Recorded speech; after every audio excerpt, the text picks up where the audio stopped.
बिस्मिल्लाहिर्रहमानिर्रहीम। अस्सलाम वालेकुम। Welcome to my channel. उम्मीद करती हूँ कि आप सब लोग बिल्कुल ठीक होंगे और खैरियत से होंगे। नाज़रीन, देओ मलाई किस्से कहानियों में किरदार मेडोसा के नाम से ज़िक्र किया गया है, जिसके बारे में मशहूर था कि इस महलूक की शक्ल व सूरत औरतों जैसी थी, जबकि इसके सर के बालों की जगह ज़िंदा सांप हुआ करते थे। सवाल ये है कि क्या ये महलूक वाकई वजूद रखती थी और खिलाफत उस्मानिया के दौर में इटली के अफराद ने इसकी कब्र कैसे तलाश की और सुल्तान मोहम्मद फ़ातेह को कब्र के एवज़ कितनी रकम की ऑफ़र की गई, और ये कि सुल्तान मोहम्मद फ़ातेह ने उन्हें क्या जवाब दिया। आज की ज़ेर नज़र वीडियो मेडोसा के नाम के गिर्द घूमती है, जिसकी पुरअसरारियत आज भी इटली, रोम और दीगर इलाकों में बादस्तूर मौजूद है। इस किरदार की हकीकत जानने के लिए वीडियो स्किप किए बगैर आखिर तक ज़रूर देखें। तो आइए चलकर मौजू का बाकायदा आगाज़ करते हैं, मगर उसका आगाज़ करने से पहले मेरी वीडियो को लाइक ज़रूर कर दें, चैनल को सब्सक्राइब कर दें और बेल आइकन के बटन को दबा दें। तो व्यूअर्स, मेडोसा कदीम यूनान अफसानों की गैर मामूली शख्सियत में से एक है, जो अपने सांप जैसे बालों और पुरस्रार निगाहों की वजह से मशहूर थी, और कोई भी आदमजाद इसको कत्ल नहीं कर सकता था। इसलिए जैसे ही किसी की नज़र इसकी शक्ल पर पड़ती थी, वो आदमी पत्थर का हो जाता था। इस किरदार को एक अफसानवी किरदार माना जाता है, जिसकी सच्चाई का इल्म किसी को भी नहीं है, लेकिन जहाँ अल्लाह ताला ने हैरान कुन देओ हैकल महलूकात तहलीक फरमाई हैं, वहीं मुमकिन है कि ऐसा किरदार तारीख़ में मौजूद हो, और बेशतर इंसान इस किरदार को देओ मलाई तसव्वुर करते हैं। दुनिया में कई अफराद तो ऐसे भी हैं जो जिन्नात पर भी यकीन नहीं रखते। अब इन तमाम बातों में कितनी सच्चाई है, इसका इल्म तो सिर्फ अल्लाह ताला की पाक ज़ात को ही है, लेकिन खिलाफत उस्मानिया के दौर में कुछ ऐसे वाक़यात सामने आए जिनमें एक हैरान कुन महलूक का तज़किरा मिलता है। इसको तफसील से जानने और समझने के लिए हमें साल 1456 में जाना होगा। व्यूअर्स, ये बात है साल 1456 की, जब इटली से ताल्लुक़ रखने वाले कुछ लोगों ने उस वक्त के सुल्तान मोहम्मद फ़ातेह से मिलने की ख्वाहिश ज़ाहिर की। इस मुलाकात के लिए इन्होंने वहाँ मौजूद सफ़ीरों को कीमती तोहफ़े भी दिए, ताकि सुल्तान से इनकी मुलाकात भी करवाई जा सके, लेकिन सुल्तान मोहम्मद फ़ातेह ने इनसे बेहद इसरार के बावजूद मिलने से इनकार कर दिया। लेकिन सुल्तान के इनकार को नज़रअंदाज करते हुए वो लोग सुल्तान से मिलने पर बाज़िद थे, जिस पर सुल्तान मोहम्मद फ़ातेह ने अपने वज़ीर को इनसे मुलाकात करने भेजा। इस तरह वो लोग सुल्तान से डायरेक्ट तो नहीं मगर इनडायरेक्ट मुलाकात करने में कामयाब हो गए। उस मुलाकात के पीछे कहानी इंतहाई दिलचस्प थी। इटली का ये फ़र्द इस्तंबुल में मौजूद ज़ेर ज़मीन कदीम तालाब के एक सिलसिले, जिसका नाम बासिलिका सिस्टीन बताया जाता है, तक जाना चाहता था, और इनके ख्याल में वहाँ कदीम ज़माने से ही ख़जाने मौजूद थे।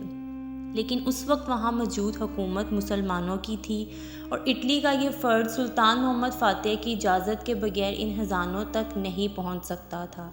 इसलिए उन्होंने वज़ीर आज़म के ज़रिए सुल्तान मोहम्मद फ़ातेह को एक बार फिर पैगाम भिजवाया कि वो इनसे मिलना चाहते हैं। सुल्तान मोहम्मद फ़ातेह, जो सियासत के मैदान में माहिर थे, उन्होंने इनसे मुलाकात करने की हामी भर ली, और उस मुलाकात में इन्होंने सुल्तान को बताया कि बासिलिका सिस्टीन में बेशुमार ख़जाने मौजूद हैं, जिनकी कीमत का अंदाज़ा लगाना मुश्किल है। उन्होंने सुल्तान से कहा कि हमें इन तमाम ख़जानों से कोई सरोकार नहीं है, लेकिन वहाँ पत्थर की एक ऐसी कब्र मौजूद है जो वहाँ मौजूद तमाम ख़जानों से ज़्यादा कीमती है। दरअसल यही मेडोसा की कब्र थी, और इटली का वो फ़र्द उस कब्र के साथ साथ मेडोसा की लाश को भी हासिल करना चाहता था, मगर वो ये काम सुल्तान मोहम्मद फ़ातेह की इजाज़त के बगैर नहीं कर सकते थे। व्यूअर्स, सुल्तान मोहम्मद फ़ातेह से मुलाकात करने वाले इटालियन फ़र्द का ये ख्याल था कि मेडोसा हकीकत में वजूद रखती थी, जिसके जिस्म को मम्मी की शक्ल में तालाब के बीचों बीच कहीं महफूज रखा हुआ था। उन्होंने सुल्तान मोहम्मद फ़ातेह को मेडोसा की उस लाश के बदले अरबों रुपए देने की ऑफ़र की, मगर सुल्तान ने इंतहाई गुस्से में आकर उनकी ये ऑफ़र ठुकरा दी। तारीख़ी कुतब का मुताला बताता है कि सुल्तान मोहम्मद से मिलने वाले वो इटालियन अफराद बुत परस्त थे, और सुल्तान मोहम्मद फ़ातेह बुत परस्ती से शदीद नफ़रत करते थे। یہی وجہ تھی کہ انہوں نے اٹالین فرد سے اربوں روپے اسی نفرت پر وار کر پھینک دیے۔ دوسری جانب سلطان محمد فاتح نے استنبول کے زیر زمین خزانوں کی سیکیورٹی مزید بڑھا دی تاکہ کوئی بھی وہاں تک پہنچ نہ پائے، اور ساتھ ہی ساتھ اس پتھر سے بنی ہوئی قبر کو بھی وہاں سے کسی دوسرے مقام پر منتقل کر دیا۔ سالوں بعد اس کا علم خلافت عثمانیہ کے آخری بادشاہ سلطان عبدالحمید کو ہوا۔ سلطان عبدالحمید، جن کے بارے میں مشہور تھا کہ ان کو دلچسپ کہانیوں کا شوق تھا، اور یہی وجہ تھی کہ مشہور زمانہ شرلک ہومز کے ناولوں کو بہت شوق سے پڑھا کرتے تھے، اور انہوں نے ان کے تمام ناولز ترکش زبان میں ترجمہ کروا کر اپنی لائبریری میں رکھے ہوئے تھے۔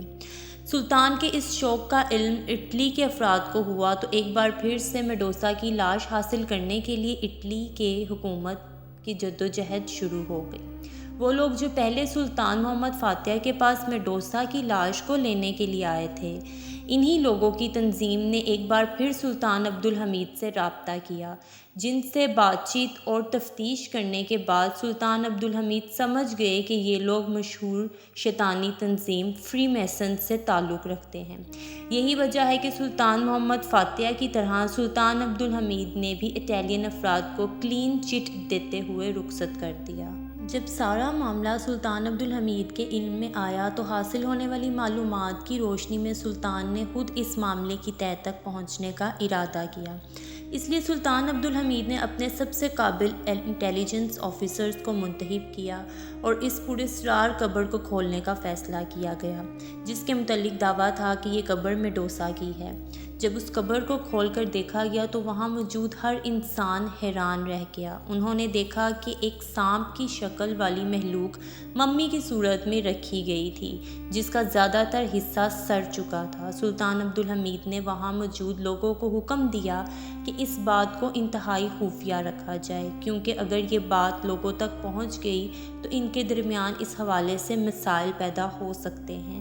لیکن سلطان کے علاوہ فری میسن بھی یہ بات جانتے تھے کہ میڈوسا کی لاش استنبول میں موجود ہے۔ جب سلطان عبدالحمید کو ایسا لگا کہ یہ لوگ اس راز کو فاش کرنے والے ہیں تو سلطان نے ایک ترکیب لڑائی اور اس قبر کو عام عوام کے سامنے رکھا، لیکن اسے کھولنے سے پہلے انکار کرتے ہوئے کہا کہ اگر اسے کھولا گیا تو اس پر روشنی پڑتے ہی اس کے اندر موجود چیز ختم ہو جائے گی، اور ہم نہیں چاہتے کہ ایسے تاریخی ورثے کو ضائع ہونے دیا جائے۔ وہاں موجود افراد نے اس معاملے کو تحریری صورت میں محفوظ کر لیا۔ یوں میڈوسا کی لاش اٹلی تک نہ پہنچ سکی۔ آج یہ پتھر کی قبر ترکی میں ہی موجود ہے، لیکن آج یہ اندر سے بالکل خالی ہے۔ کچھ لوگوں کا ماننا ہے کہ سلطان عبدالحمید نے اس قبر میں موجود میڈوسا کی لاش کو نکال کر کسی اور جگہ رکھا تھا، جس کا علم کسی کو بھی نہیں ہے، جبکہ کچھ لوگوں کا یہ ماننا ہے کہ میڈوسا کی لاش کو اسی تنظیم فری میسن کے لوگ نکال کر اپنے ساتھ لے گئے تھے۔ اور یہی وجہ ہے کہ شیطانی تنظیم فری میسن کی بنیاد رکھنے والے شہر ویٹیکن کی عمارتوں پر اس مخلوق کی تصاویر بنائی گئی۔ آخر میں سوال یہ پیدا ہوتا ہے کہ ایسا ممکن ہے کہ ایک سانپ خود کو انسان کی شکل میں تبدیل کر سکتا ہو؟ اس بارے میں اللہ تعالیٰ بہتر جانتا ہے، لیکن آج کل جن لوگوں کا دنیا پر کنٹرول ہے وہ لوگ بھی آج سانپ سے بنے ہوئے ہیں، جن کا کام لوگوں کو دھوکے میں رکھ کر اپنا شیطانی مشن مکمل کرنا ہے۔ یعنی یہ لوگ بھی آدھے سانپ اور آدھے انسان کی شکل میں موجود ہیں۔ Thanks for watching my channel. Don't forget to subscribe. Thank you all.